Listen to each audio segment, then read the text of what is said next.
So I want to challenge our urban science, not talk about my work, which you can find at the Urban Systems Lab if you want to find more about it. But I'm thinking, well, really the subtext of the question is, what is our urban science for, ultimately? And we touched on this a little bit when we had the discussion earlier about implementation. So maybe this is just me, but every single time I fly into a new city, I am shocked. And I deal with the same numbers you do, the numbers we have about population growth, about urban land expansion. I think sometimes we can easily get desensitized to this. But honestly, looking out the window with that bird's eye view, I'm just incredibly shocked at the scale and the power of humanity on this planet. And I'm like, seriously say this to my kids every time I get on a flight or I'm texting my wife. I don't know if it's just me, but it just blows me away. So one is just kind of like recentering us on it's amazing what is happening on this planet right now.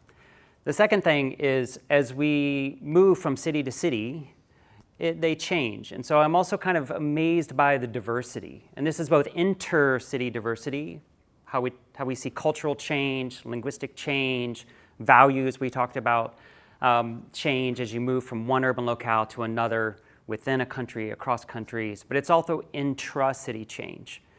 By one metric in New York, there's 700 languages spoken, the most languages spoken anywhere in any single density in the world. How do you plan for that kind of diversity, right? And yet, our urban science, even though it's focused as a system science, we talk about systems thinking, and this has been sort of re-echoed today, and my group is called the Urban Systems Lab, like it's what we focus on. Decision making does not make decisions for systemic solutions, right? The governance structures and the way they function are still incredibly siloed. So I wanted to kind of pose this unsolved problem, which is the siloed nature of governance, right? Our departments and agencies, we have departments for transportation, for housing, for the environment, for so many aspects, for water and sanitation, and yet the decisions that are made tend to be very siloed. A little over a decade ago, the Rockefeller Foundation launched something called the 100 Resilient Cities. You guys might remember some of this, right?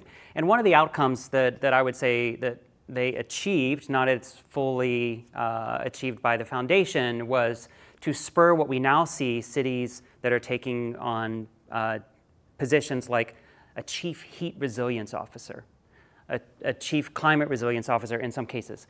And what is that for? I think ultimately, the goal there was to try to address this problem of how do you get decision-making for, say, climate challenges in a city that are owned by some individual that's tasked with cutting across the siloed nature of governance. And yet, even there, we see that there's siloization by hazard. Even within trying to take this cross-cutting approach, we're still dealing with this sort of siloed nature. The other thing I would like to emphasize is that when you look at challenges, and I do a lot of work around climate and the climate challenges, we see the interdependent nature of how that has affected our urban systems. So just to give an example, when you see a power outage, right, it cascades through other types of critical infrastructure, and that cascades through the services that are provided or not provided to people living in those cities. You see the power outage affecting signal switches and roadways, and you see it affecting, say, subways that can't operate. And then this affects communication systems. We see this time and time again with more climate extremes driving this. And that's just on the critical infrastructure side. We're finding that in vulnerability studies, when we look at vulnerability, we have to start expanding our idea of what vulnerability means, because it's not just direct impacts and the measures we use, like socioeconomic indicators, but it's actually how that cascades through infrastructure that then affect and cause vulnerability.